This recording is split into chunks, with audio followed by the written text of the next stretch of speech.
see the attendees joining in, so you can just wait for the top of the hour to get started whenever you want, Eve and Sammy.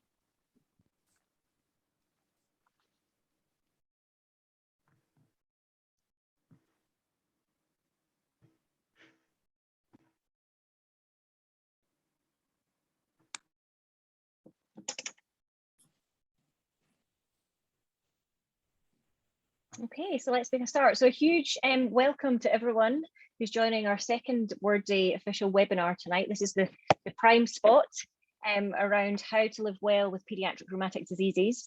We've got quite a mixed panel. My name's Eve Smith. I'm a paediatric rheumatologist in Liverpool in the UK and one of the committee members for Word Day. I will hand you over to Sammy, who's one of our other committee members, to introduce yourself. Hi, my name's Sammy Ainsworth. So I work alongside Eve at Alderhay Children's Hospital in Liverpool in the rheumatology team's research department. I'm also a mum of a daughter with lupus who was diagnosed when she was 14, and I'm a trustee for the National Charity for Lupus in the UK, Lupus UK. It's really great to be here. Hi, good evening. I'm Richard. I'm co-moderating with Sammy and Eve. I'm the founder and a volunteer with Juvenile Arthritis Research, which is a charity in the UK providing support and raising awareness and undertaking research into juvenile idiopathic arthritis. And I'm also on the board of ENCA, which is also involved in raising awareness and providing support to families across Europe. And it's great to be here and to join you in this webinar.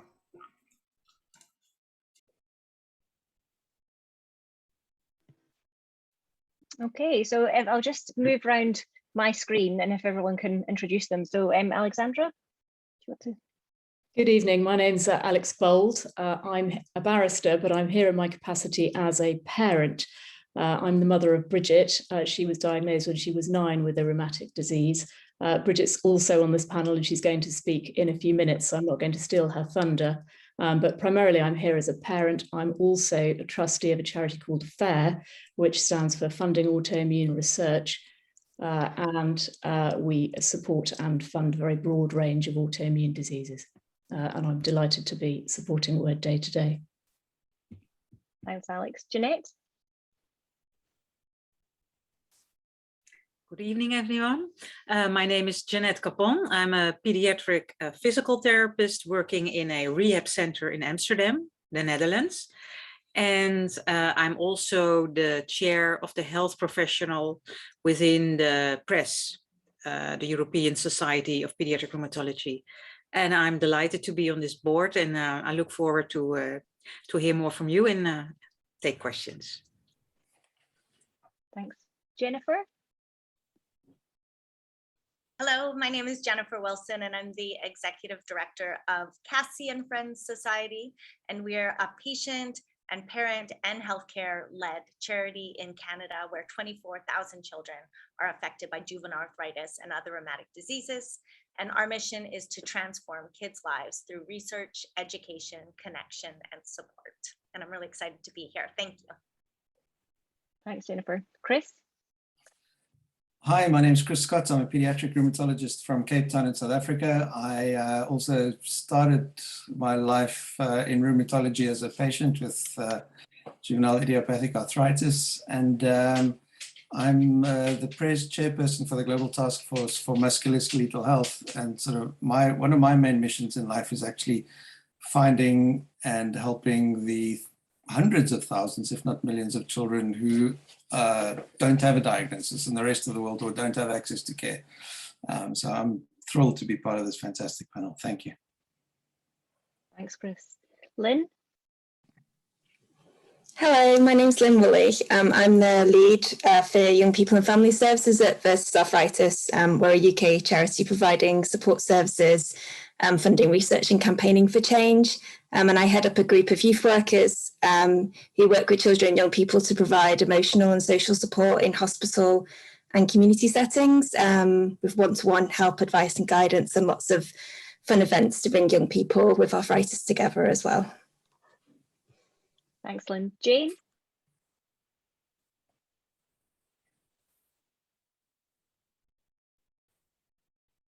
Oh, Jane, can't hear you, sorry. Can you hear me now? Yeah, perfect. Oh, good. Hi, I'm Jane Kelly. I'm a rheumatology nurse specialist from Alder Hey in Liverpool in the United Kingdom. And I'm very privileged to have been a rheumatology nurse for a long time and to have met lots of families and heard lots of stories and met wonderful people. And I feel so lucky to be on this panel. And I'm looking forward to hearing the questions. Thanks, Jane. Victoria?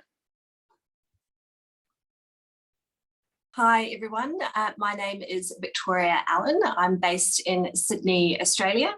I chair a charity here called the Juvenile Arthritis Foundation Australia, a patient advocacy body, and I'm also a mum of a 12-year-old daughter with juvenile idiopathic arthritis. She was diagnosed when she was 1, so I've got over a decade of challenges with dealing with children with a rheumatic disease, and looking forward to the panel. Thanks, Victoria. Rachel? Hi, I'm Rachel Coakley. I'm a psychologist, a pediatric pain psychologist at Boston Children's Hospital, an associate professor of psychology at Harvard Medical School. And I'm also the founder and director of the Comfort Ability Program.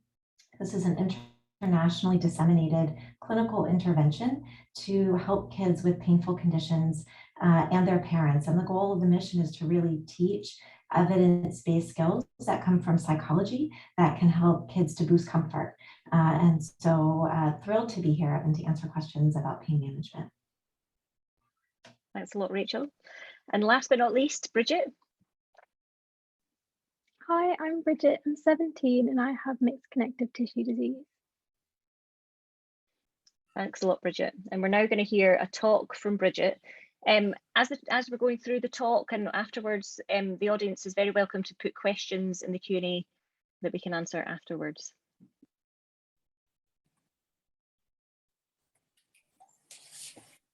When you go, Bridget. Sorry, 1 second.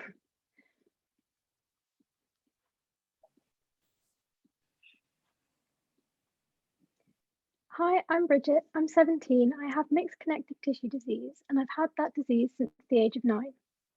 Mixed connective tissue disease is an autoimmune condition with a number of features, including muscle weakness, joint pain, skin rashes, and fatigue.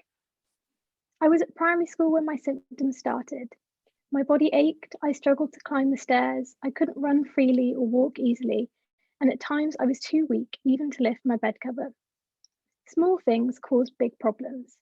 My hands and wrist would ache so that I couldn't hold a pen for long periods. And my grade 1 piano exam was cut short when my hand went into spasm. And poor circulation meant that the things that I'd previously enjoyed with my friends, like playing out in the cold or swimming in the sea, became off limits. What followed from the onset of my symptoms was baffling from the perspective of a 9-year-old. I was more fortunate than many. I had a supportive family, the benefits of attentive, quality medical care, and a nurturing school environment. But even with all the advantages I had, the process was a challenge. There were the obvious difficult things, having to get used to hospital admissions, tests, treatments, needles, intravenous medication, and surgery. Friday nights became injection nights instead of the exciting start to the weekend.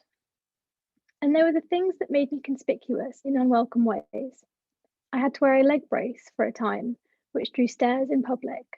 People couldn't understand why a young girl needed frequent rest breaks when moving relatively short distances. And after a high dose of steroids, I ballooned. My appearance transformed to the point where I was barely recognizable, and my confidence collapsed. I would shield away from anything that put me in the spotlight, like school plays, public speaking, or concerts.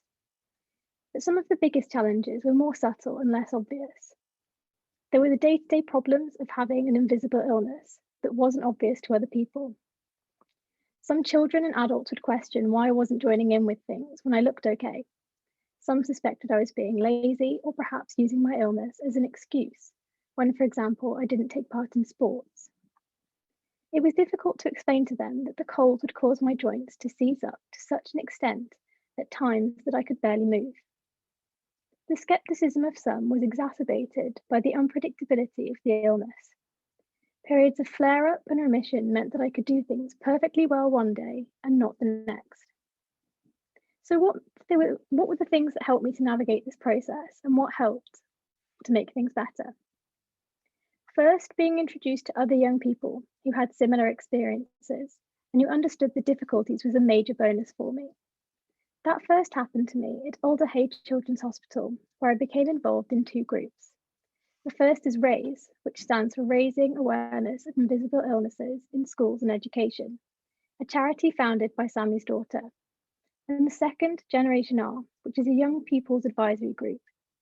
Having an illness and being different from others can be isolating. I found that meeting people I could talk to and relate to was a big help psychologically. So what helped when I was in hospital?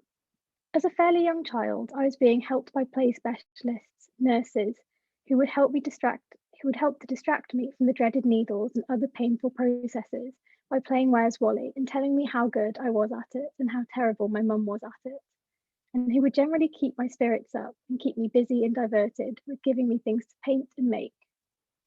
It also helped when people explained things to me in simple ways, telling me clearly what was going to happen and what to expect. For example, this machine is going to make a loud noise. That's the way it works, so don't worry when it does. Or this might hurt a little bit, but it will be over very quickly. One of the most frightening things about being in hospital I found was the loss of control and sense of powerlessness. Giving me something over which I could have some control was really helpful. When I had my first general anaesthetic, the nurses let me put stickers all over the mask I was going to wear. Even though I had no control over the fact that I had to wear a mask, I had control over how it was decorated, and these things help.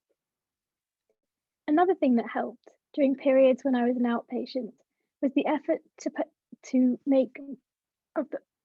was the effort on the part of the hospital to coordinate my appointments. Repeatedly going into hospital and having to miss more and more school is disruptive. It did help that an effort was made where possible to have my physiotherapy appointments on the same day as my clinic appointments, which were also on the same day as my blood tests.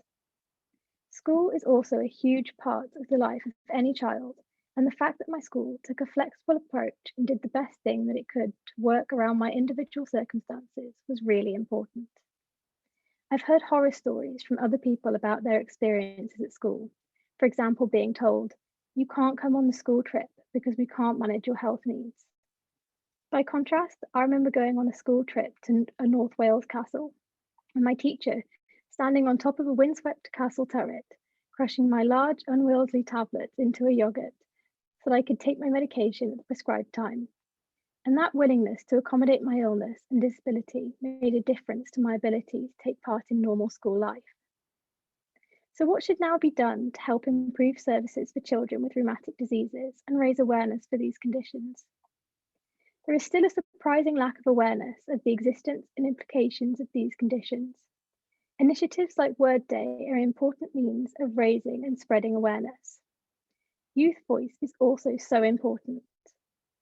NHS England recently began an initiative which involves 6 young people being co-opted into the Children and Young People's Transformation Board for 2 years to help professionals to understand how best to communicate with young people.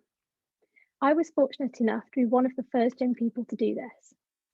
Examples of topics we've discussed from a young person's perspective have included COVID, child poverty, eating disorders, and young carers. Young people's advisory groups like Generation R perform a similar function at local level.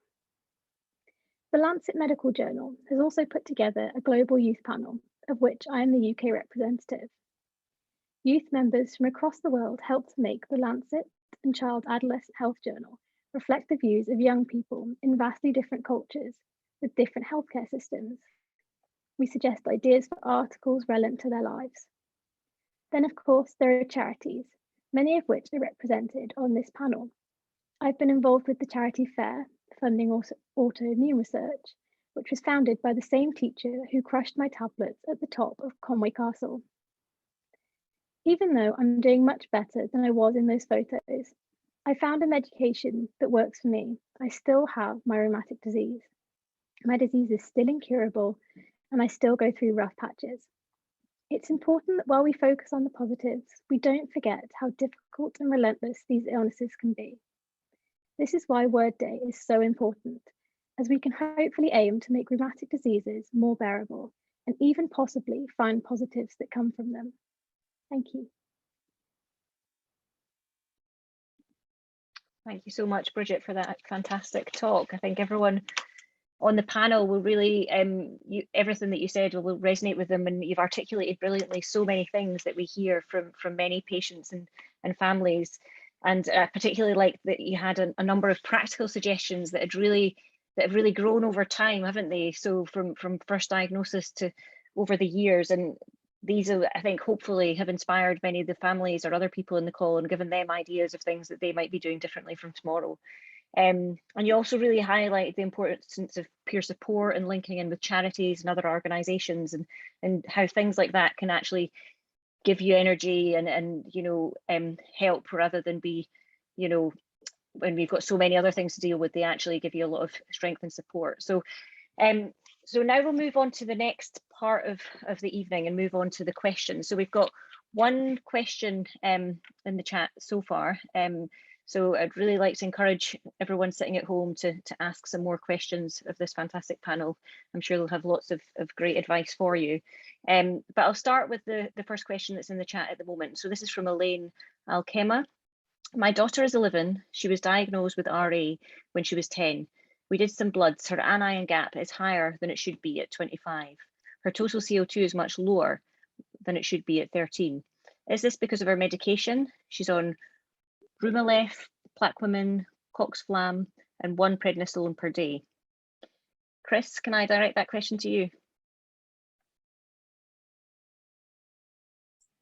Thanks, Eve, and thanks, Elaine. I think it's the importance of this question to me lies not so much in the detail, which I will address, but in the fact that when people start, when you get a diagnosis of a rheumatic disease and all of these tests start to be done, and all you're getting is reams and reams of results, and all you can see on the results is an H and an L and an abnormal and a discuss with science, or the laboratory reports can be quite alarming. And many times in medicine, these results look alarming if one just looks at the highs and the lows and the sort of reference ranges, but in fact are inconsequential or are easily explained. But that doesn't take away from the fact that each one of those highs and each one of those lows drives a little bit of panic in us as patients, but also, of course, as parents. So my best advice is to try as far as you can, rely a little bit on the process, have the discussion with your clinician about what might be going on, but understand that science has positives and negatives, and your child is an individual, and that everything that's high or low on that blood test doesn't apply necessarily or doesn't infer some kind of problem with your child. So I think that's one of the most difficult things for parents and patients to understand, is that all of those tests are very complicated and their results don't always mean something significant necessarily. So while we all look in those moments of uncertainty for something to hold on to, a result, a test result, a number that will tell you things are going worse or things are going better, those things actually in the game of, or in the science of rheumatology, don't really shift things one way or the other. It's really something that goes about how your child feels, how they're responding to the therapy, and how you and the clinician and the child all feel about how things are going. So if things are going a little bit better and you can see a little bit less morning stiffness, the results, as in this case, probably are not dramatic. So if we take this as an example, an anion gap is simply a measurement of, once you have a blood gas done, an anion gap measures the amount of anions, so negatively charged particles in your blood that cannot be explained by the other results in your blood test. So it's literally just a calculation. And the minute you take anything, aspirin, tricyclic antidepressants, many other therapies, that anion gap will increase or not, because that chemical in your blood is an unmeasured, according to the blood test that you're doing, an unmeasured entity within your blood. And so your gap goes up. That doesn't mean there's anything going wrong or that anything's out of kilter or that you need to be concerned. So it's a fairly straightforward answer, is it likely is completely insignificant. And what matters is how your child feels, how they're responding to the medicine. And it's a discussion to be had with your clinician. But in this case, this certainly wouldn't worry me. And I think what I wanted to highlight is just the fact that these results can be really confusing. For instance, someone might have a rheumatoid factor and they'll be focused on the rheumatoid factor or the CRP because they're desperate for some kind of certainty in this maelstrom of uncertainty that things are going better or worse. And unfortunately, our science doesn't often work like that.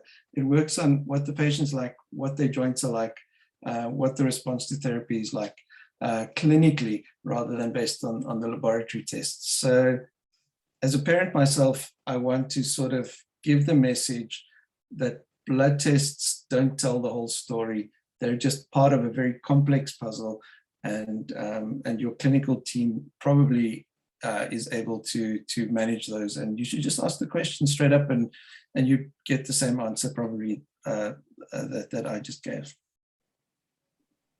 A great answer, Chris. And I suppose the other thing to say is that we never really look at one test in isolation. Usually it's a mixture of things before we make a decision. You know, you might be looking at a blood and a urine and an image or something like that. It's very rare to change treatment or do anything based on just one test.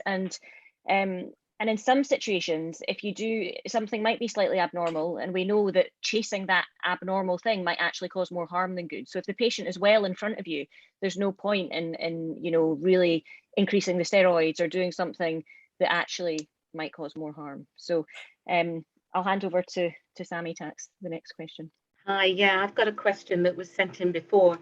So this is aimed at, we're lucky tonight, we've got some of the most amazing charity partners that have been fantastic in supporting us through this year's campaign. So this question is about charity support, and it says, what is key as a charity in supporting a young person to live well with a rheumatic disease? So I know we've got a few charities on here. I'm wondering if maybe initially we start with Lynn from Versus Arthritis. Thank you, Jenny. I would say, because we take a youth work and community development approach, I think one of the most important things for us is to always be guided by what our young people want and value and what they feel would help them live well. And Bridget reflected a lot on the importance of youth voice and being involved in some of those panels, how empowering that is to be able to change and campaign for change. So I think that's really important, that from a charity perspective, that we are driven by what young people and children and families want and need, and that we base our services and our supports on that. As a charity that takes a youth work approach as well, I think one of the most important things we can do is support really great conversations between healthcare professionals, the young people and the families, and wider organisations like schools, community groups, sports groups, and build those connections, raise that awareness, and change the support that young people receive in their communities. I think that we find that a lot of our staff act as kind of like the bridge and help to have those really fantastic conversations and bring people together. So we work a lot with the schools as well as healthcare professionals, our occupational therapists and physiotherapists, to have conversations with young people about what they need to help them really thrive at school and live well with their arthritis. And I think that the ability to connect people together, to have really great conversations that are ongoing and raise awareness, and to empower those young people to have those conversations themselves as well as feel supported. Bridget reflected on not being believed before, which I think is something that we see a lot of our young people talk about as well, about not feeling believed, feeling excluded or left out.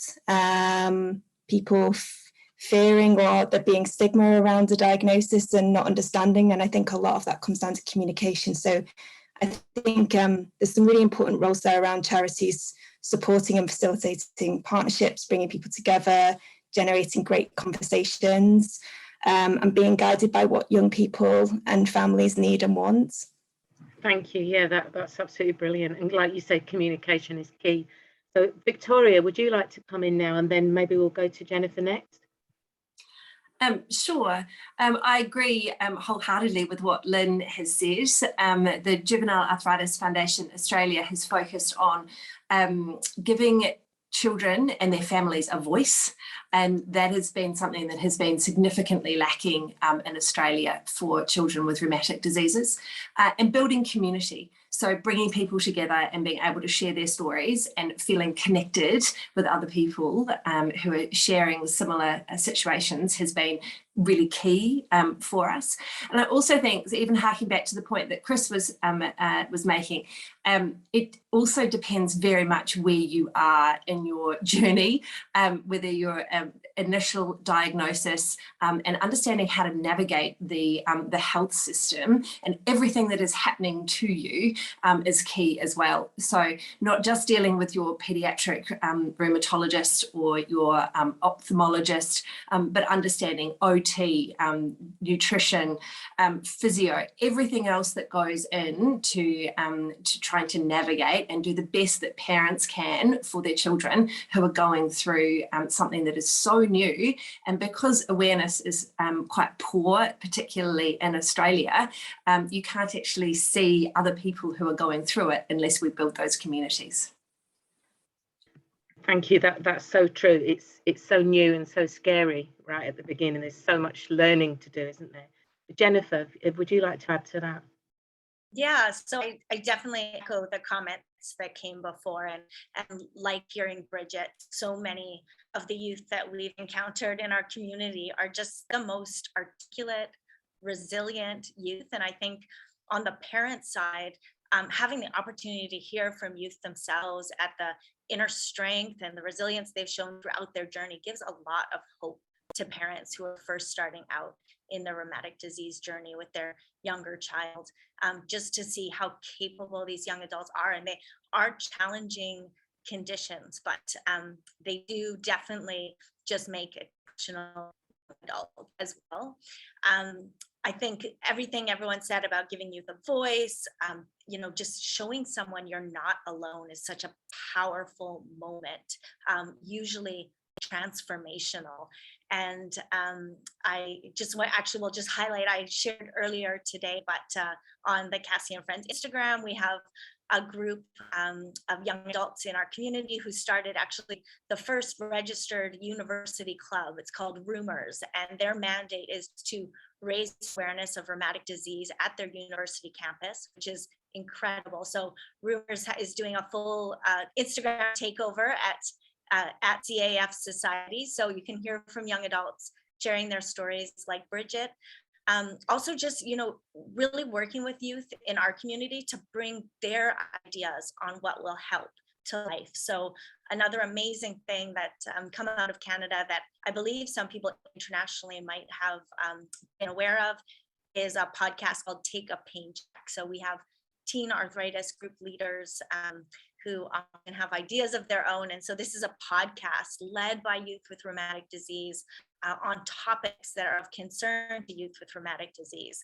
And I think in a really important role that a charity can play as well is just understanding that, like any youth, there are things that are uncomfortable to talk to a healthcare provider or a parent about. And there are some really sensitive topics around medication use and the full spectrum of becoming a young adult and what those life experiences entail. And I think it's so important to connect with them with other young adults who are not just able to share their experiences, but are also to do it in an empathetic and informed and evidence-based manner so that youth are getting the very best information and also have their own network as they transition into adult care. So other young adults they can reach out to when at university and navigating all of the different experiences that rheumatic disease will require of them.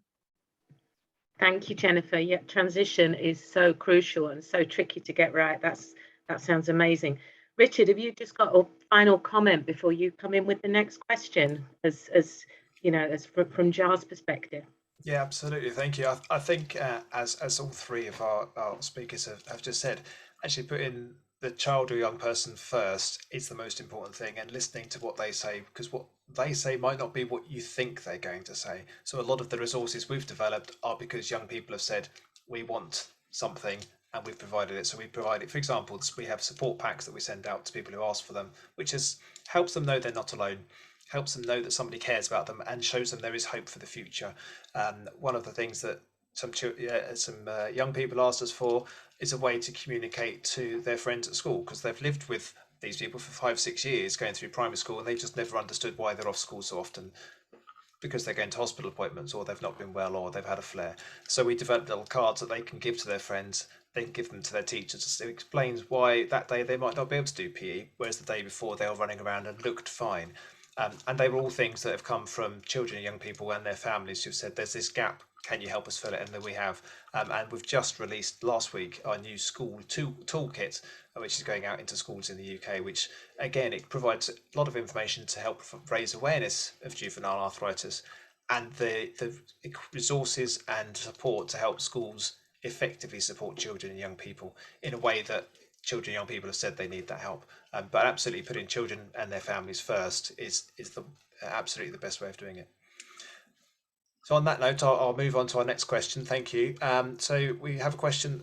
The person asking has said that their daughter has just turned 3. She's been diagnosed with juvenile arthritis for a year and was on methotrexate, and now after 7 months they're looking at biologics. They're asking, has anyone any experience of young children starting biologics that they could tell them about, because they're very nervous, and because they've not heard about younger children starting on biologics. So perhaps Jane, I can ask you to come into that and to provide some reassurance. Yes, we've had children 3 and a little bit younger as well, and it's not that unusual. The first line of treatment in the UK anyway is always methotrexate, because it's the gold standard treatment and it's the nice guidance over here that we follow. We've lots of children who then go on to biologics. Over here, methotrexate is usually given by a subcut injection, a pen device. So often the children are used to having the injections. The 2 choices over here, and again, accepting it may be different in different countries, is either adalimumab or etanercept. I think unless there's other issues, I think the vast majority of parents, if they're given the choice, tend to go for adalimumab, because it's a fortnightly injection. We've got the luxury of having play therapists at Alder Hey, and we tend to teach parents eventually to do it themselves. However, at 3, we kind of acknowledge that that can be tricky, and we don't necessarily want the parent to be seen as the person that's giving an injection, a needle. So there's a bit of kind of assessing and seeing how the child is. Because it's a tertiary centre, although we've got play therapists at Alder Hey and we've got a day ward, we deal with quite a big area. So we do have a lot of community paediatric teams that again are used to giving this medication and can go out and give it, and can also teach parents. I haven't yet come across a parent of a young child that hasn't had the worry that this parent has got, and it's totally understandable. I think after the first few times of having it, the majority of children are fine. And the parents, because the medications usually work really well, they sort of are really happy that they've gone on it and come to terms with them being on it. But I completely understand at 3 it's really tricky. So I would say, in answer to that, I would say play therapists if they're available where you are, patients taking your time, and also trying to kind of explain to the child at a level that's appropriate for them. I've got a 3-year-old grandson, and I would, for him, I would use picture books and explain and tell him to the best of my ability, because I think the worst thing is to do something without any explanation. And at 3, you can do that a wee bit. All 3-year-olds are different, but if you've got the luxury of a play therapist, but you have to travel a little bit, and you can, I would say, travel to where the play therapist is and work with them, because they are the experts at dealing with this. But it's not unusual for a 3-year-old to go on to biologic therapy. It's, you know, it happens quite a lot. Thanks, Jane. Eve, did you have the next question? Yep, so the next question in the chat is from Nagalaxam Jasti. My daughter is 10 years old, diagnosed with lupus in June 2021. She's taking MMF and hydroxychloroquine. She's off steroids. As of now, inflammatory markers are normal. How long should she be on medicine for, and how can we wean MMF? And how should we know if she's under remission? How many years should she be under remission for to stop medicine? Chris, sorry, coming to you again. Do you want to start with that one, or? Yeah, just I'll try and keep it brief. So lupus, you know, is a lifelong condition, and if you're, and hopefully, no, Lakshmi, your daughter has gone into remission. It sounds like she has. And unfortunately, lupus is not one of those conditions where we stop and start treatment, you know, willy-nilly. It's something that actually requires a longer term therapy. So I would, MMF is in general a fantastic treatment for lupus, and it's safe and it's effective. And I would move, if I were you as a parent, I would try and move my focus onto how's my child doing rather than the therapy. I think with a disease like lupus, you know, you'll sort of at some time have to come to terms with the fact that medication will, at this stage of our medical development, will almost be a lifelong necessity. So while you have something that's working really well, the doctors will do their best to minimize the exposure to any treatment that she gets. But it's not easy to, in this context, get away from any medicine at all. And I'd love to hear from other people such as Rachel on you know, just coming to terms with how that actually works. You sort of understanding that you have to live a life with medicine. You know, it's a new reality to get used to, and it's a new paradigm in which you'll have to live. But the key thing is that your daughter is in remission, and that's kind of got to remain your focus. Yeah, I'm happy to jump in and talk a little bit about that balancing act. I think, you know, as Bridget spoke so eloquently about the role that stress plays in all of this and how difficult it is when you're a young person forming your identity about what you can and can't do in the world. And there are parts of child development where being different is really bad when you're a teenager. Nobody wants to stand out or be different in any way. And so working on those communication skills and that language is really important for kids, but also for parents.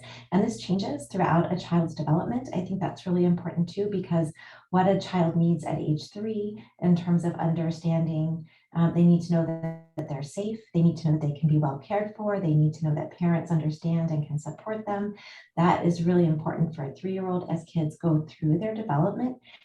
It's really important to start to educate kids to understand their disease, to understand, you know, that they can be active, but there might be some limits. You know, we try to teach kids about this boom and bust cycle, where if you're feeling really good, you don't want to overdo it and then set yourself back and cause a flare. So just really finding that sweet spot, that balancing act, and kids, and this evolves over time throughout the disease. I think parents, you know, we know that most parents feel really anxious and nervous about how to talk to their kids about this. They themselves don't sometimes have the language, and that creates stress for them as parents. And so I think just being open and talking about it, there is a process of, coming to an acceptance with it.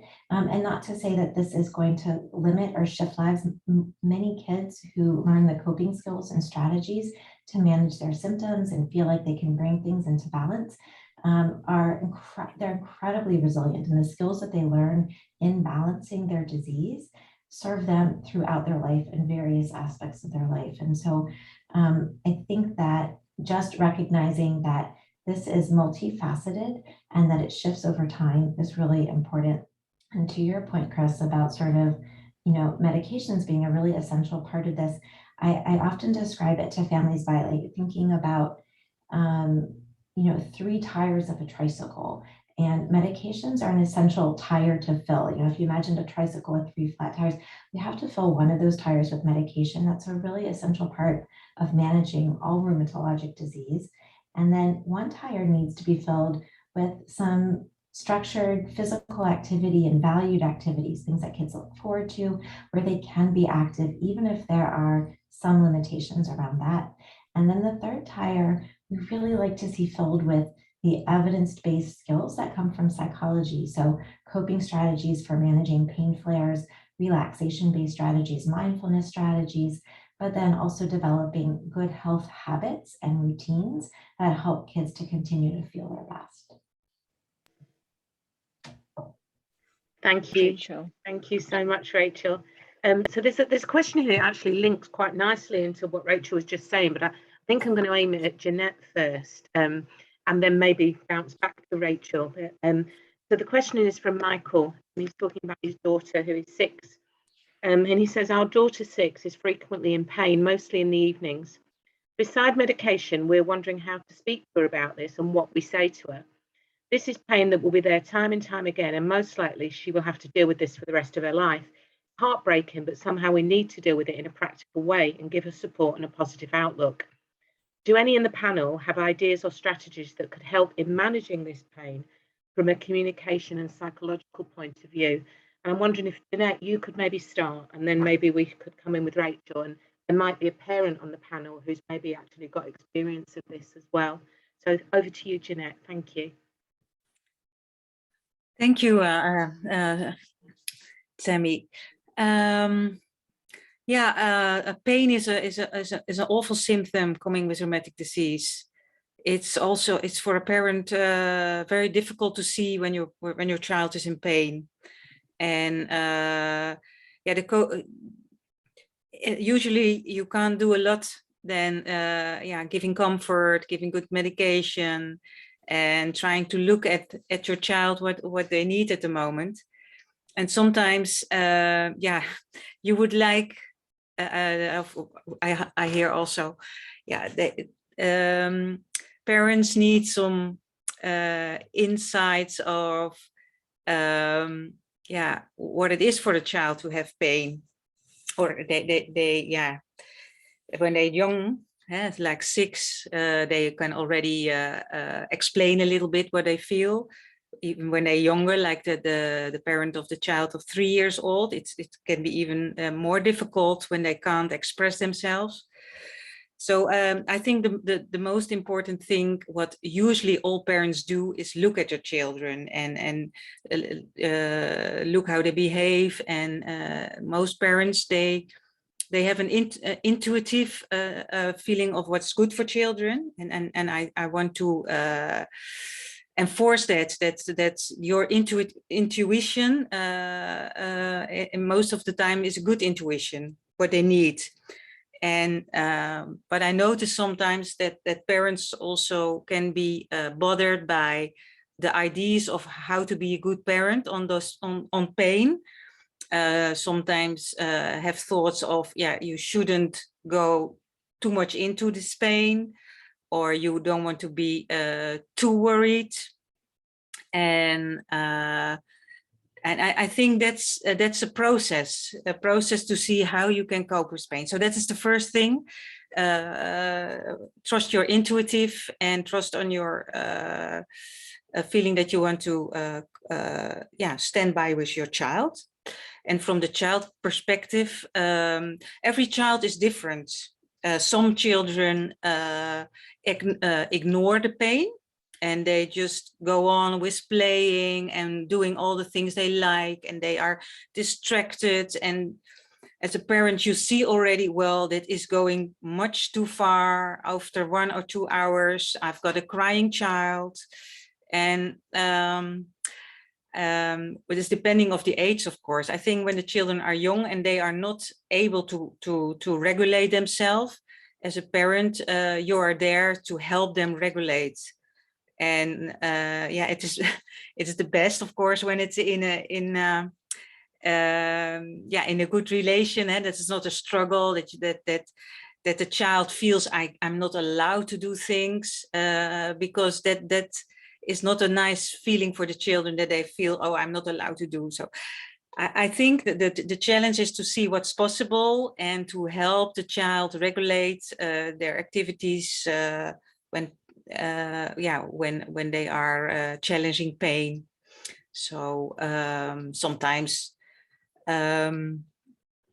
take a rest with a little drink, or you already in advance you can think of possibilities to cut those activities in small pieces, something like that.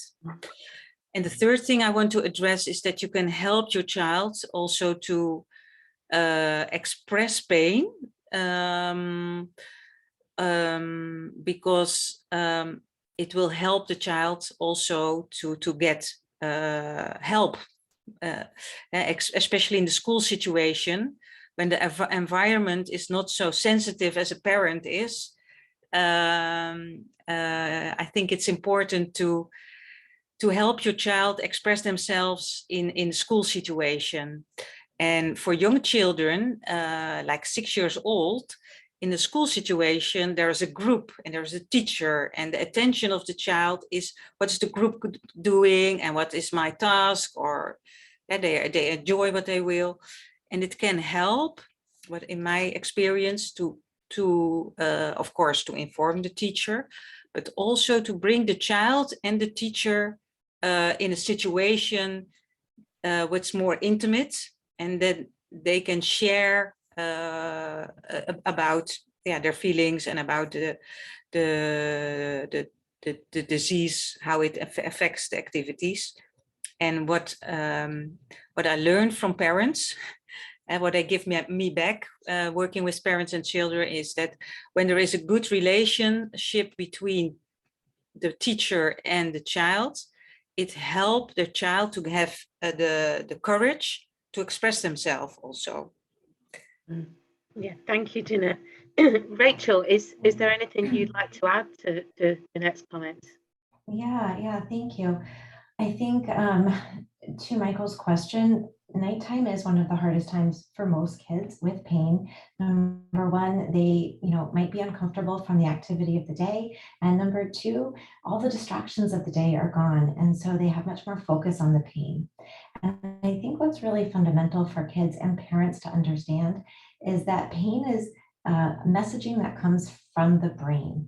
And the reason we have pain is to protect our bodies. And that's easy to sort of understand if you remember that acute pain, when you put your hand on a stove, you pull it away quickly. And it's designed to protect you from causing tissue damage or harm to your body. And so the whole reason we have pain is to protect our bodies. And what is important to understand about that is that when pain is processed in the brain, it triggers a limbic system response. It's the fear response through the amygdala. It is very, very tied to emotion. And so we're biologically programmed to be fearful of pain. And that programming that we all have, whether we have a rheumatologic disease or not, amplifies the sensation of pain. And I'm sharing this because when it's nighttime and the distractions of the day are gone and they're focused on their symptoms, it's front and center in their mind. And so is that automatic fear response that we all have. So what becomes really important here for kids and for parents to understand is that there's a lot that we can do to cool off that nervous system once the kids have taken the medications they're supposed to take, and you've done what you can from a medical perspective. Then we say, well, it hurts, but it doesn't need to be scary. We know what to do about this. this is going to feel better for you soon. Let's use some of our relaxation, deep breathing strategies, guided imagery. Parents can read a story. There's lots of things they can do in that moment to help their kids to turn off that automatic fear response. And right away, that helps to soothe kids and to help them to feel better. As they get older, they can learn to apply some of these skills themselves, the deep breathing, the relaxation, all of those kinds of things. But I think it's important to remember that pain is inherently scary for kids. And sometimes it's inherently scary for parents as well. Tapping into that and just saying, we've got it. We know what we're going to do. We know how to get you feeling better. Let's work on cooling off that nervous system so you can feel better in this moment. And we're going to keep moving forward from here. So that pain itself, that there isn't the fear of the flare as much, and there is a confidence that this is something that can be managed. Thank you, Rachel. Well, I think it would just, you talked about sort of parents, and that the parents have featured quite heavily in this question. So I think we have to hear from a parent. So I was wondering, Alex, is there anything that you can talk about your experience with helping to support a young person with pain? And then after that, we're going to move quickly to Victoria before we move on to the next question. So Alex and Victoria, please. Yeah, well, I agree. I think pain at nighttime is a really difficult thing, and it's deeply stressful as a parent to observe that. You know, I can remember nights when Bridget was very upset, seemingly all through the night, in a lot of pain, and it is very difficult to manage that. I think certainly as a younger child, distraction was often quite effective. You know, quite simple things like colouring and drawing and watching the same comfort film over and over again, listening to music, those kinds of things would help to some extent, just having a degree of distraction. And things like, you know, hot water bottles, warm baths, anything to try to take her mind off it. But I agree really that I think nighttime is a very difficult thing to observe as a parent and to manage as a parent. Thanks, Alex. Victoria. Pain management has just been the biggest issue for us and my daughter. My practical advice would be mix it up, experiment. Experiment with when you take your medication, experiment with pain scales. When is it really painful? Try and actually figure out what are the things that actually will make a difference. Like Alex said, is it a hot bath? For us, it's hydrotherapy in a really warm pool that is just brilliant. And is it, so my daughter has a lot of stiffness in the morning. And so when I go to wake her up, I just deliver her a wet bag. And that helps with all of her stiffness. So what I'd say is try all different pain management techniques that you can think of. Magnesium spray, deep heat. What else have we done? We've used a TENS machine. That's pretty cool as well. I'm not sure if other people have tried all of those, but anything that you can possibly think of to try and help the pain. And what works sometimes won't work other times as well, so don't be disheartened. Understanding that there can be pain without inflammation at the same time is really important, because often you, as a parent, you'll look and you'll see the inflammation and you'll understand the pain, but just because there isn't inflammation there doesn't mean it's not pain. And I've been writing down everything that Rachel has been saying as well, and I'm going to Google Rachel the second that we get off this this panel, because honestly, pain has just been such a challenge. But what I say, just try everything and anything that you can think of.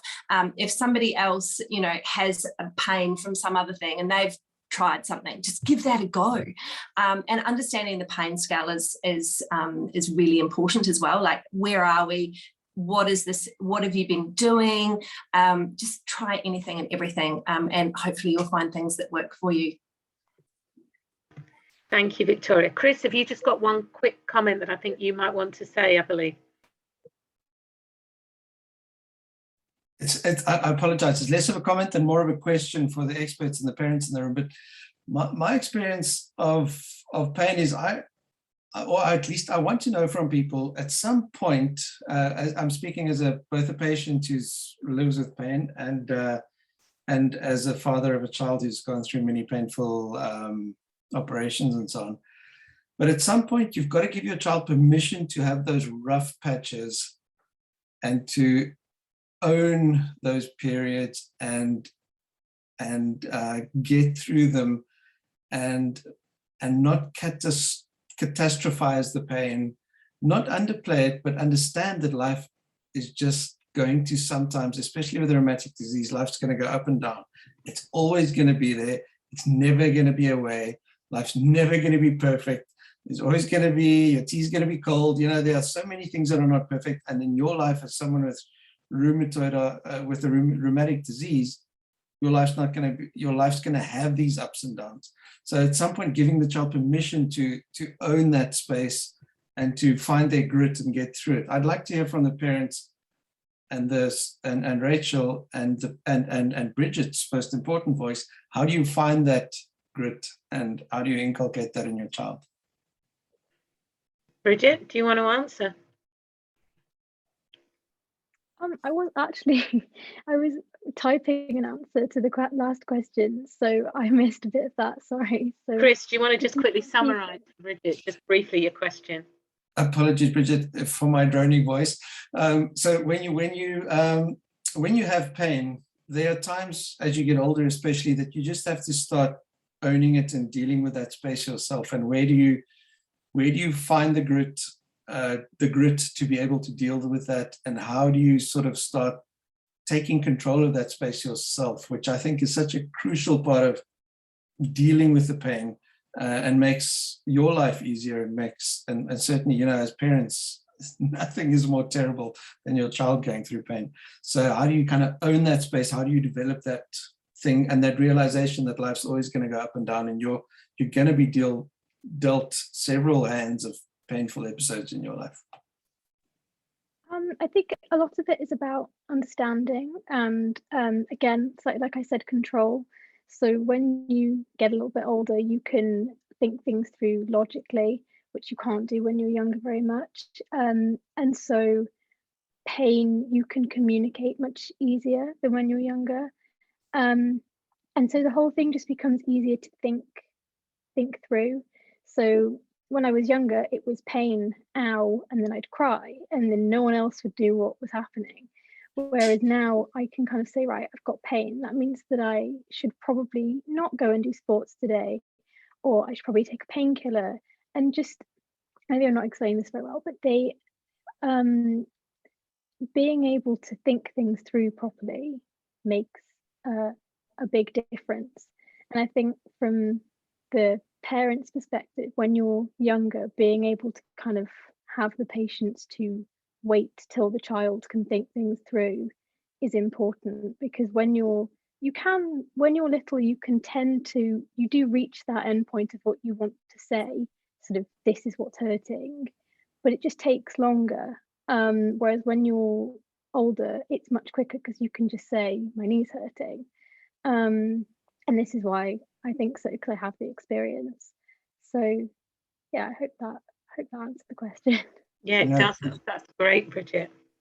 So Jennifer, I think Jennifer's just got, because obviously pain is such a huge issue, Jennifer's just got one very quick comment that she wants to finish this question on before we moved on to another question that Richard's got ready for us. So Jennifer, over to you. Yeah, just a couple of things to share. So on the risk and resilience topic, there's an international survey being led by the It Doesn't Have to Hurt team, and they're actually recruiting parent and youth pairs to contribute their experience of what makes some kids and families so resilient, and what can we learn from them that we can share with others. So I'll put the link in the chat, but that's, you know, some results that we'll all be interested to see.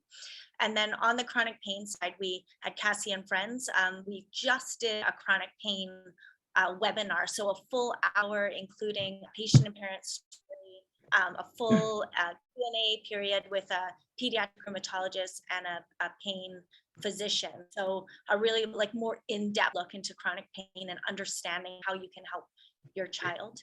And that's on the Cassie website. And then lastly, no matter how old our kid is, when they hurt, as parents, we hurt. And so just from a charity perspective, encouraging parents to seek care for themselves as well. can really support them in their own perceptions of pain, and then how to help their kids while taking care of themselves. Perfect. Thank you very much. We've got a question that I'm going to aim at Sammy, actually. This is a question about how you can distinguish between a lupus flare and other short-term infections like flu or tummy bugs, because the person asking the question doesn't have any experience of how to differentiate or how to identify if it's a flare.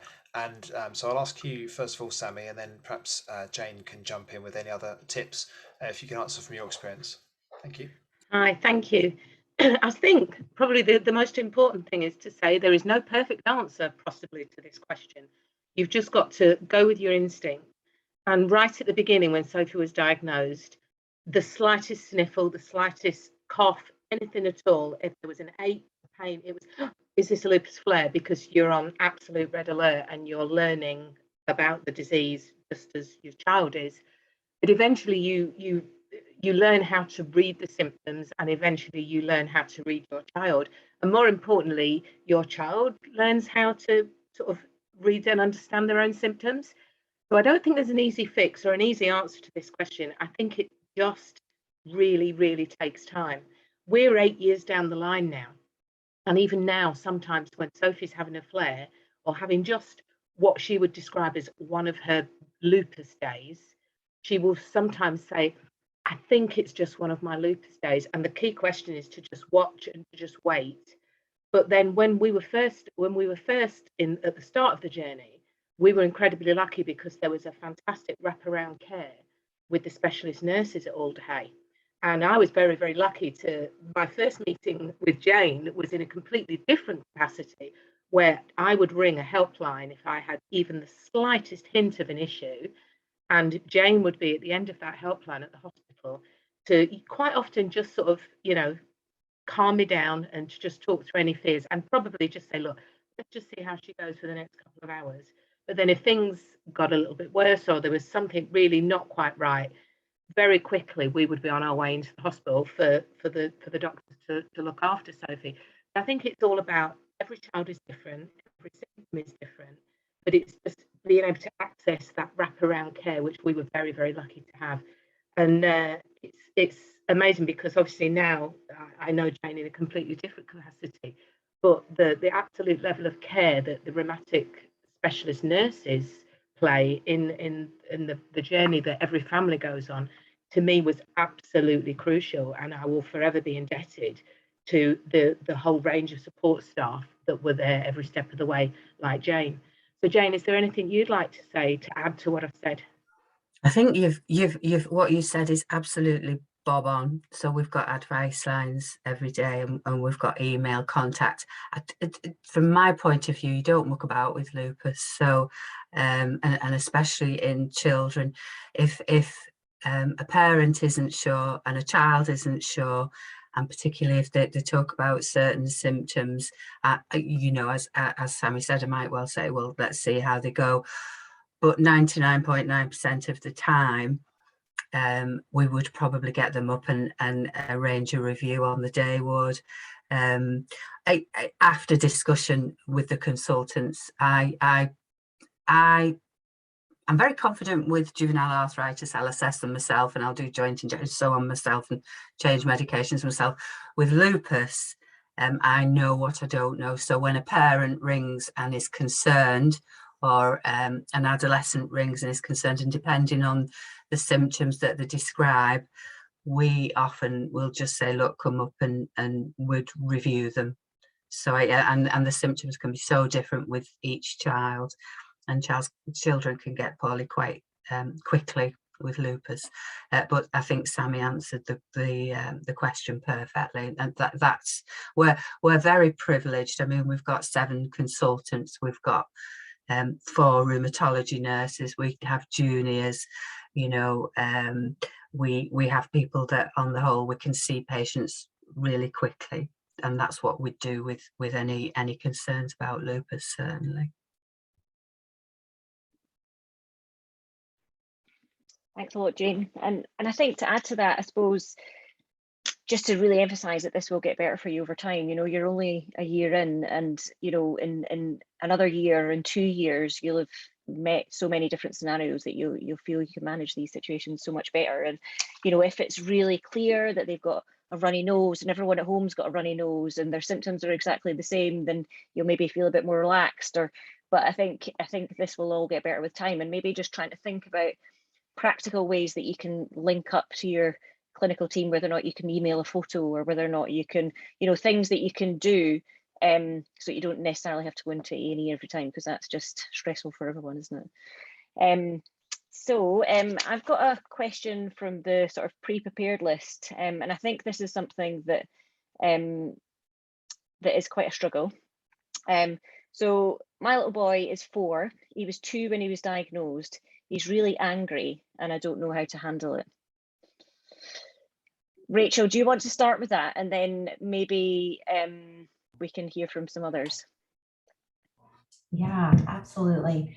It is really hard for children at age 4 to understand what's happening to their bodies and why they hurt. And their anger around that is valid. So I think I wouldn't be afraid to acknowledge and validate that anger. It never helps when you say, don't be angry, or minimize it, like this isn't that big of a deal. So you have to be really careful around the language that you use. So we want to really validate what's happening and understand that anger, where that comes from, especially because for a 4-year-old, all of it seems even more unpredictable than it does for people at an older age. So that unpredictability is really hard. 4-year-olds like routine, they like structure, they like to know what's coming next. And in this case, that can sometimes be very, very difficult. So validate the anger. And then we really want to be able to teach kids to pivot. So yes, I understand that you're angry, you know, and understanding sort of in that moment what that's about.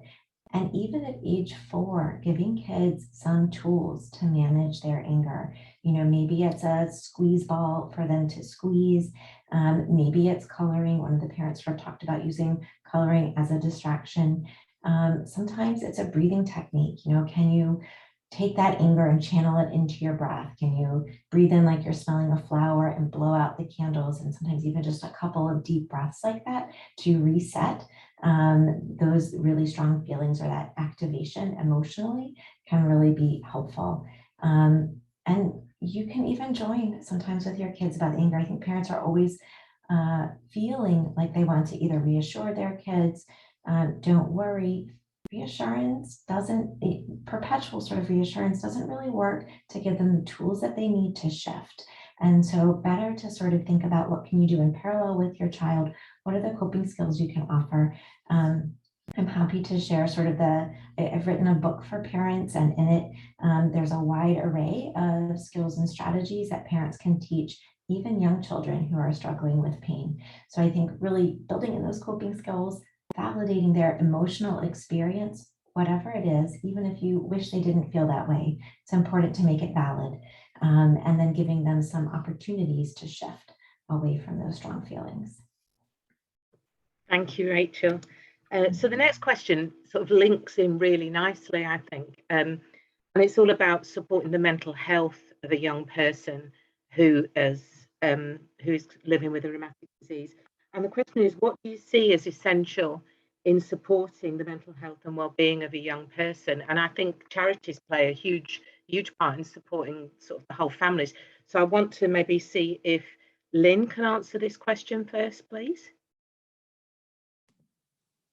Yeah, and I think we've touched upon some of the areas already in some of the previous answers, but I think you know, a lot of people have talked about the tools and developing those tools over time and learning what works for you. I think Victoria referred to as just try everything before, which I think, you know, some things will work for one person and not for another. When we bring young people together, it's always lovely to hear them sharing ideas of like, oh, I tried this, if you tried that, and oh, I find this really great to listen to this music, and sharing and just trying to find things that work for you and developing your toolkit over time that you can kind of pull on when you need it and when you're We have a lot of our young people reflect on the roller coaster that they're on, of the highs and the lows, and being able to manage that and pace themselves through big life events as well. And I think having a toolkit that you've learned from and developed over time, and that you can learn from what others have tried as well, is really helpful. I think I loved how Jennifer described it before about transformational spaces and how young people being able to come together into a safe space and be together, and children coming together and families coming together, whether that's online or it's actually in person, to be in a safe space where others understand you, where you can have a conversation and feel like people just get it. I mean, that's something that our young people talk about, like, people get it. Like, I'm here with this group of people and they get me, they get what I'm going through. It doesn't feel unusual or different, able to feel in control of what you're doing as well. So I think being able to reach out to support networks, like a lot of the charities tonight offer online, and both in your community as well. And having that peer support. We've also found often that we link up an amazing group of volunteers, peer mentor volunteers, who are a little bit older than some of our younger children and young people. And a lot of our parents, and also the children and young people and the volunteers themselves, reflect on what a great opportunity that is to work with a trained volunteer who can kind of give, I guess, a picture of the future and the journey ahead and what might be to come. So I think that's really helpful to be able to picture what might come in the future. And we do run quite a few events and activities that help young people think about the positive future ahead, how to get to where they want to go to, how to overcome barriers and challenges, maybe thinking about things in different ways. So we do some employment and educational workshops with some of our older young people, where we get them to think about how living with arthritis has equipped them with a whole range of skills and experience, like managing all their medical appointments for our older ones, and sitting on youth voice panels like Bridget was talking about before. So I think, I think having those opportunities to explore and learn and plan ahead is really important as well. I think that's probably some of the key points I'd reflect on. Yeah, thank you. Bridget, I'd be interested to hear your thoughts on this, about how, how we can collectively support a young person living with a rheumatic disease. I mean, it's quite a broad question, I guess. But communication, again, I think it's one of the most important, if not the most important thing for the young person, because often young people's views get overlooked because it's assumed that we don't know what we're talking about because we're young. And so I suppose support is just listening, being patient, and waiting for the young person to understand themselves before you expect them to tell you what's wrong or what they feel.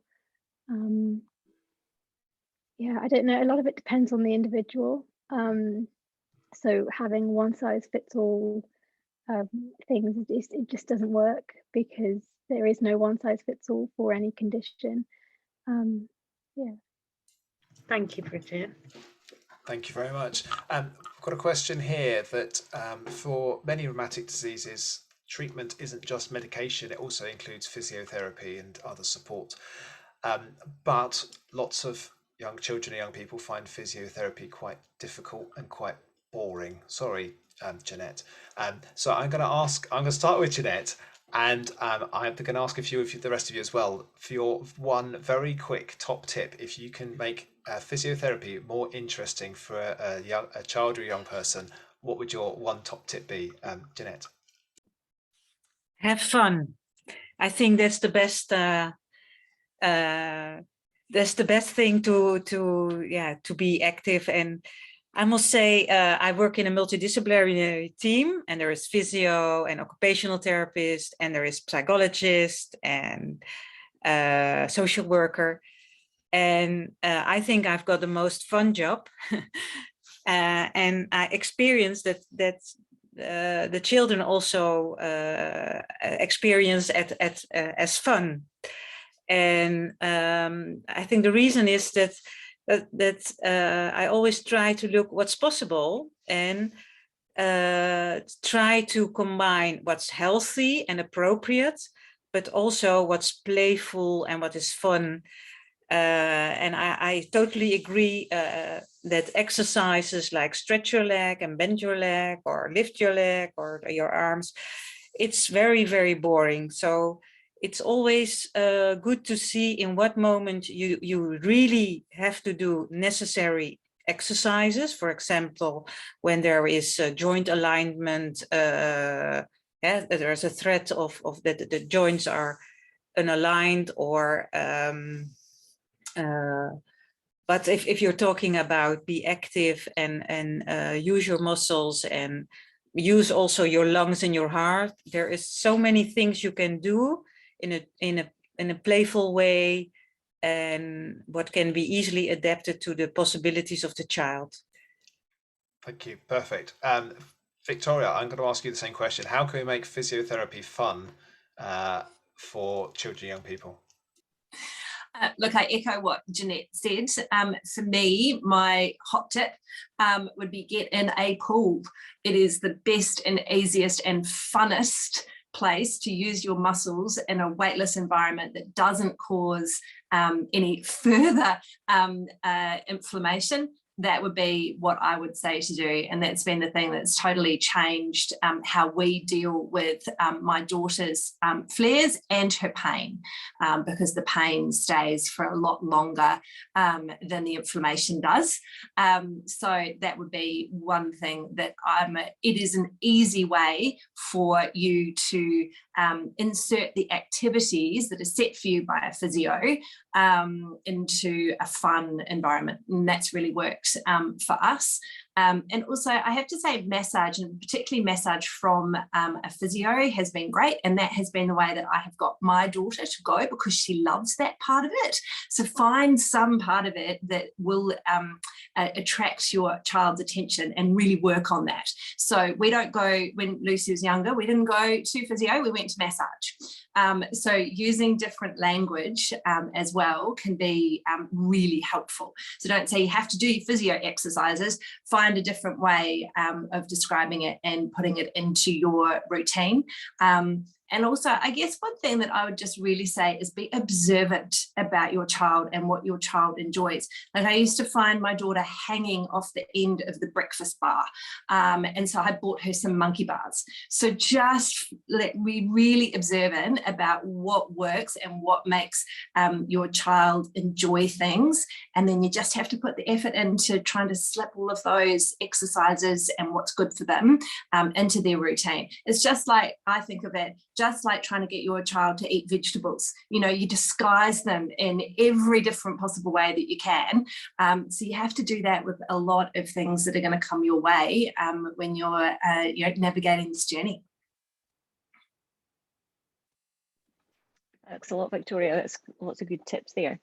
So one question that we had asked by a number of people in advance of the meeting in different ways was essentially around diet in rheumatic diseases, diet and GIA, diet and other conditions.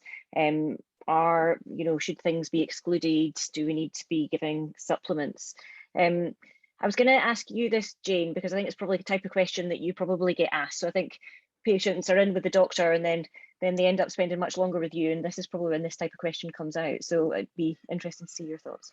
Yeah, they want to know if it's diet, if they have too much of one thing or not enough of another thing.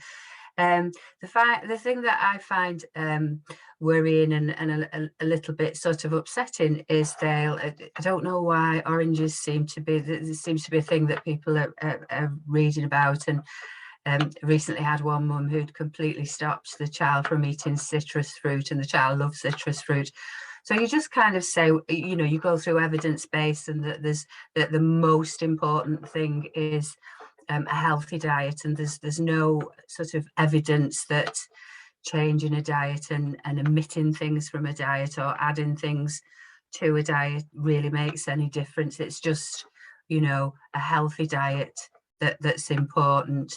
and getting that message across, really.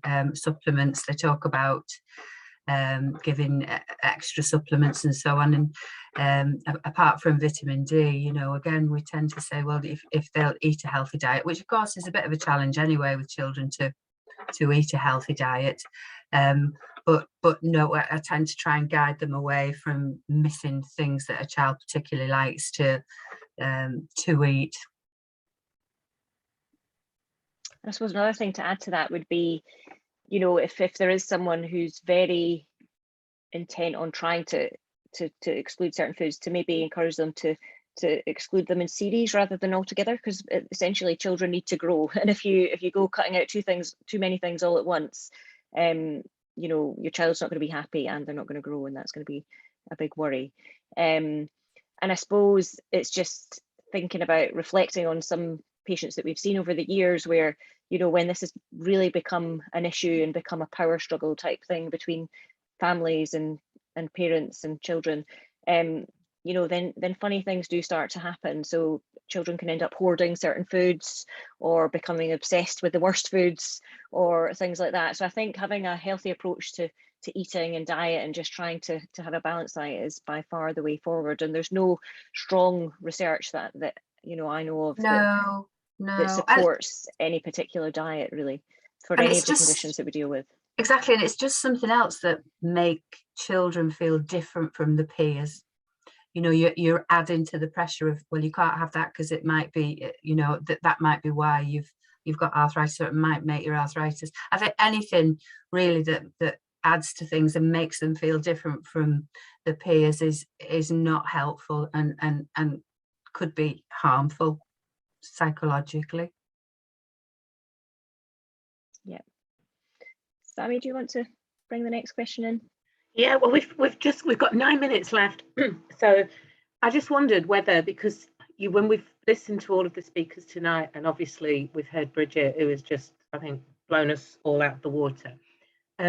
There's a lot of really good things happening out there wherever we live in the world. There's some really great practice.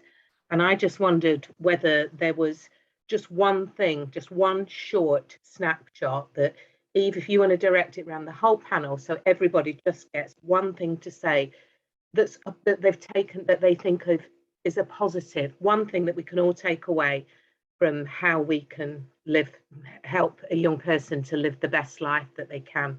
The one positive thing, one positive last message from everybody on the panel. So Eve, you can work out who's going to speak next, because my screen's going completely crazy. Yeah. Okay, Jennifer, you're top left. Can we start with you? Top left for me, anyway. I think in terms of helping youth live well with rheumatic disease, we've talked about like obviously peer connection, so important, being a part of a community, helping them conquer fear, having great resources.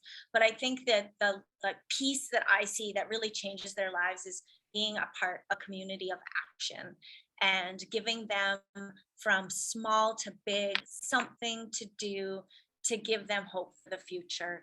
And I think that as charities and healthcare professionals and parents and youth who are affected themselves, just working together, you know, through activities like Word Day to really ensure that rheumatic diseases are resourced, treated, and recognized as a priority area and concern in children's health. And so the youth who are impacted by rheumatic diseases should have every resource available to them as other major children's diseases and health concerns. So putting people to action and the joy that I know we've seen at Cassie and Friends of doing it together brings so much meaning to the experience of rheumatic disease for every single person involved. And I think that's what I've seen is really that transformational piece. Thanks, Jennifer. Alex?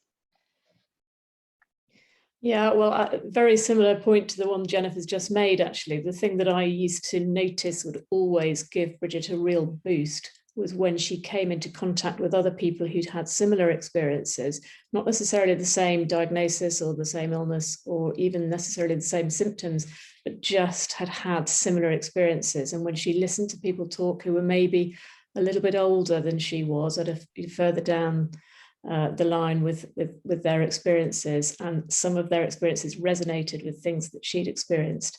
That really boosted her and it really encouraged her. And I think some of those people were role models for her as well. So I do think, again, that connection with other people is really, really important for young people. Thanks, Alex. Jeanette?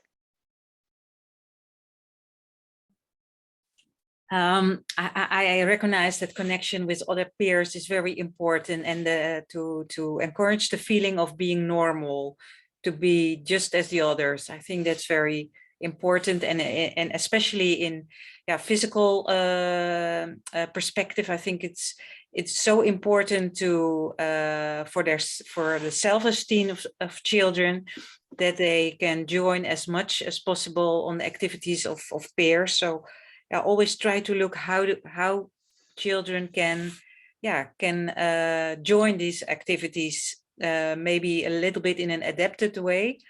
But I think it's very important that children and youngsters don't feel excluded, but included. So that's my encouragement. Thanks, Jeanette. Lynn? Yeah, I think all those points just made, in fact, we've totally agree with, and we've got 20 kids on a residential in up in the North Peaks this weekend, coming together, many for the first time.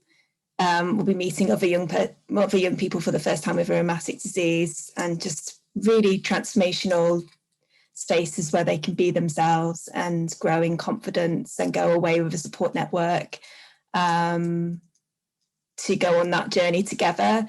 I think the other thing I'd probably reflect on is that our team work a lot on the area around transitions, from children going from paediatric care into adolescence and then into young adulthood as well.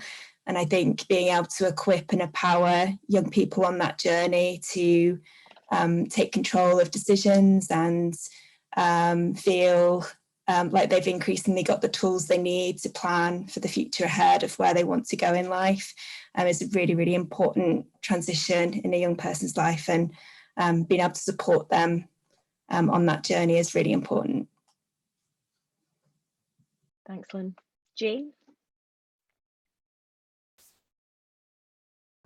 Yeah, I think it's about making the disease a part of who they are, but it's not the whole of who they are. It's not who they are. And I think getting that message across to them, and in time we meet them sometimes from being very young, and we see them develop, get to be teenagers where they don't communicate with us, and then to get a bit older before they leave us and they do communicate. And it's loads of things. It's about them realizing that they're not different than the peers. There are some things that are different, but they're not completely different. That for the majority of them, they can most likely have the career that they were. For example, we've kept in touch with a patient that we looked after with lupus, and she's just qualified as a doctor. It's giving them, you know, saying, well, we've had a patient who's this, we've got a patient with juvenile arthritis who, without giving them false expectations, but we've got a patient with juvenile arthritis who's just won a gold medal for gymnastics, you know, high achieving, and she's still got active arthritis and she's still on a etanercept. It's about that. It's about going through the journey with them, but it really is about, you know, acknowledging they're individuals, acknowledging they want relationships with other people, and similarly we do a weekend away where we go rock climbing and abseiling, and they make me do it as well. And I'm 60, but they make me do it, and it's fantastic because it's not about them having this disease. They're running around at 2 o'clock in the morning, and they're 14 years old, and we're shouting at them, and you hear the conversations, and it's the talking, you know, about having arthritis or about having other inflammatory conditions. And that's what it's about. It's about them being themselves, okay, acknowledging that they've got these diseases, but then carrying on with their lives and having a life, and not making it the whole life. That's what that's what's useful for me. That's amazing, Jane. Thanks. Sammy? I just want to say that the take home I get from all of this is basically just summed up in Word Day. It's that we all do, whether it's a parent like me, or whether it's a doctor like you, Eve, or whether it's the charities that we've got on here, whatever role we have and whatever part we play, that we do sat here on this webinar, we all do it really well. But bring it all together and we completely and utterly empower our young people to absolutely live the best life they do. And Word Day, sorry, getting upset because I always do, even though this is 8 years on, Word Day absolutely brings that all together. And so collectively, we absolutely do the best we can for our young people, which is exactly what they deserve. Thanks, Sammy. Rachel?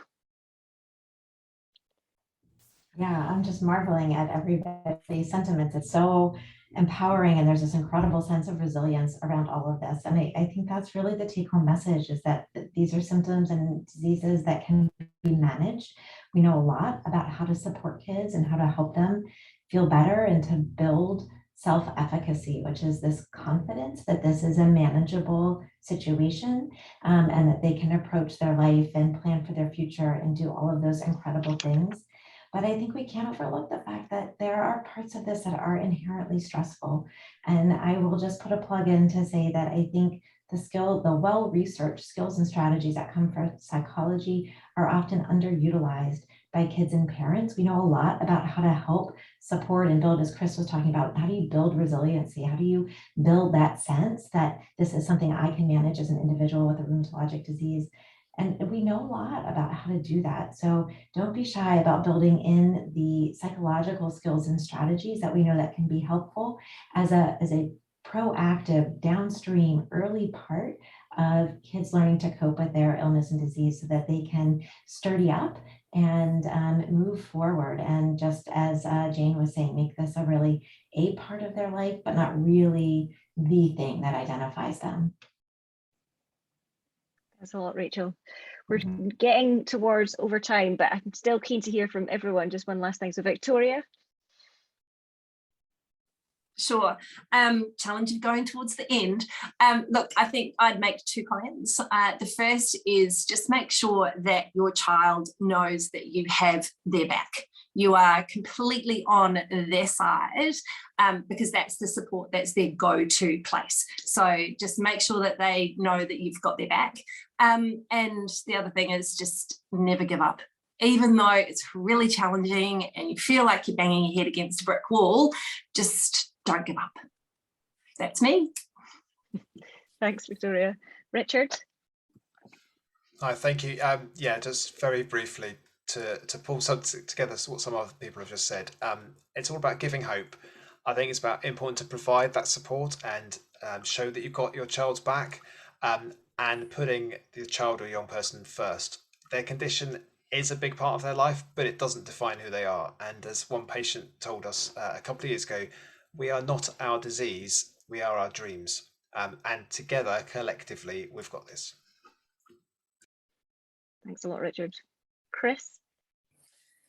From my side, wonderful people to have in this. There's a lot of wisdom in the room, but I would say when things feel like they're falling apart, as they do when you're diagnosed and when you have your flares, it's okay. You're allowed to feel like you're falling apart because it's difficult, but you should be easy with yourself as a parent and as a patient, and know that you will grow stronger, you will get through it, and that there's always hope.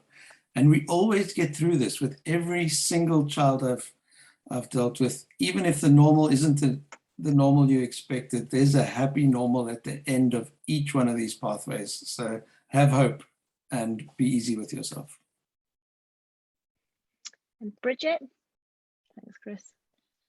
I think that it's amazing that we get to sort of do this kind of thing, like Sammy was saying, that people can come together, healthcare professionals, parents, charities, young people, and all talk about the same thing, all talk about rheumatic diseases and give their own kind of opinions.